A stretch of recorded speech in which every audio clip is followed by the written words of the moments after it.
어제 하루도 믿음 안에서 잘 보내셨습니까? 오늘 6월 24일 목요일 새벽기도의 말씀 또 함께 묵상하겠습니다. 325장 찬송 올려드리겠습니다.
오늘 우리들에게 주시는 말씀은 골로새서 2장 6절에서 15절 말씀입니다.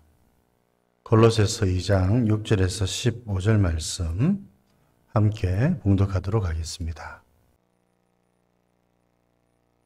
그러므로 너희가 그리스도 예수를 주로 받았으니 그 안에서 행하되 그 안에 뿌리를 박으며 세움을 받아 교훈을 받은 대로 믿음에 굳게 서서 감사함을 넘치게 하라.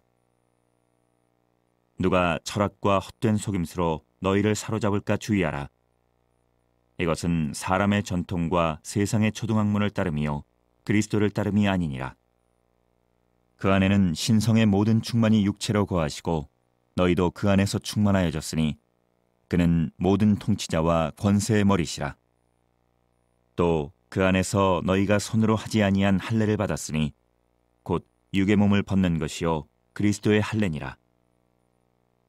너희가 세례로 그리스도와 함께 장사되고 또 죽은 자들 가운데서 그를 일으키신 하나님의 역사를 믿음으로 말미암아 그 안에서 함께 일으키심을 받았느니라.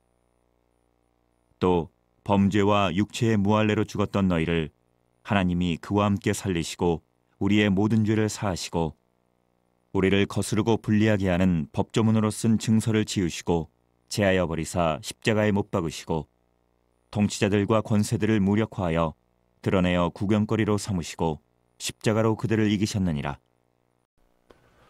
오늘 말씀은 바울이 또 우리 그리스도인들이 어떤 자들인지, 또 우리에게 일어난 아주 크고 놀라운 변화는 어떤 것들인지를 더 가르쳐 주고 있습니다. 우선 우리 그리스도인들은 예수님을 주로 받은 사람들입니다. 6절에 너희가 그리스도 예수를 주로 받았으니, 예수님을 단순히 구원자로 받았을 뿐만 아니라 예수님은 우리의 주가 되십니다.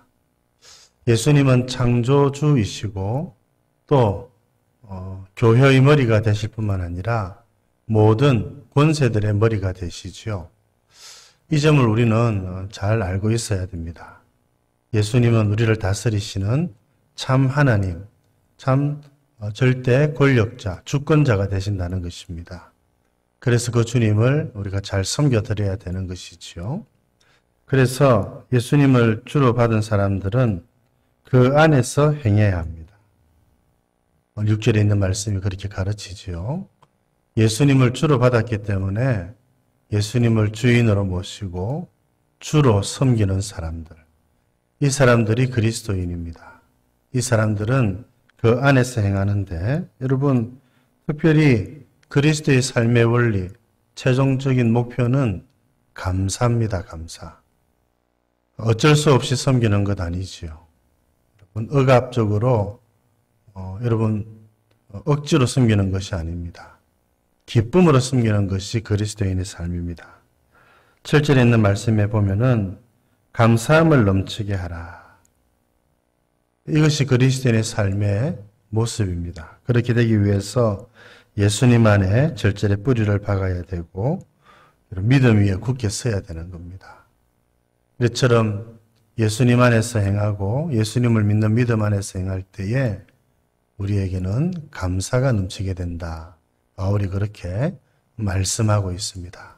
이 말씀대로 저와 여러분들에게도 예수님을 믿는 믿음 때문에 감사가 더욱 넘치는 삶을 살아가실 수 있기를 바랍니다. 이제 그런데 우리가 주의해야 될 것이 있죠. 이것이 당시 골로새 교회의 문제이기도 했습니다. 8절에 철학과 헛된 속임수, 또 사람의 전통과 세상의 초등학문, 세상적인 것을 가지고 교회 안으로 들어온 것입니다. 그래서 세상의 철학과 세상의 가르침을 따르도록 유혹하는 거짓 교사들이 있었습니다. 그래서는 안 된다는 거죠. 당연히 그래서는 안 됩니다. 여러분, 우리는 그리스도를 따르는 사람들입니다. 세상을 따르는 사람들이 아닙니다. 단순하지만 이 말씀이 여기에 굳게 서 있으면 많은 문제들이 해결됩니다. 그리스도를 따르는 여러분 되기를 바랍니다. 세상을 따르지 마시기를 바랍니다. 더 나아가서 어떤 분들은 세상의 것을 교회로 가지고 들어오려고 합니다. 참 그것은 큰 잘못이지요. 그리스도를 따르는 사람들이 그리스도인들입니다. 하나님의 말씀을 따라서 사는 여러분들 되시기를 바랍니다. 11절에서부터 보면 우리가 받은 세례에 대해서 가르쳐 줍니다.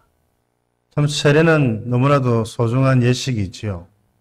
세례는 우리들에게 일어난 영적인 변화가 어떤 것인지를 가르쳐 줍니다. 오늘도 그렇게 가르치지요. 12절에 세례로 그리스도와 함께 장사되고 또 함께 일으키심을 받았다. 세례는 우리가 예수님과 함께 죽었다는 것, 죄에 대해서 죽었다는 것을 보여주지요. 또 예수님과 함께 일으키심을 입은 것, 부활했다고 하는 사실도 우리들에게 보여주고 또 가르쳐 줍니다. 이것이 세례를 통해서 우리들에게 드러나고 보여지는 귀중한 영적인 진리입니다. 여러분, 이제 우리가 예수님 안에서 죽고 예수님 안에서 살아난 자들입니다. 이것이 그리스도인입니다. 이게 그리스도인의 정체성입니다. 오늘 그래서 바울이 계속해서 이야기를 하지요. 여러분 13절에 죽었던 너희를 하나님이 그와 함께 살리시고 우리의 모든 죄를 사하시고, 죄와 허물로 죽어 있었던 우리들을 하나님께서 살리셨습니다. 이런 점에서 우리들은 주의 은혜로 이미 부활한 자들이라고 말씀드릴 수가 있죠. 우리는 영으로 다시 살아난 사람들입니다. 우리에게는 생명이 있습니다. 참 생명이 있습니다.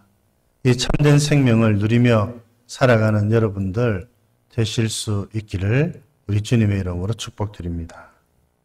마지막으로 한 가지 더 살펴볼 것은 15절, 십자가로 그들을 이기셨다는 것입니다.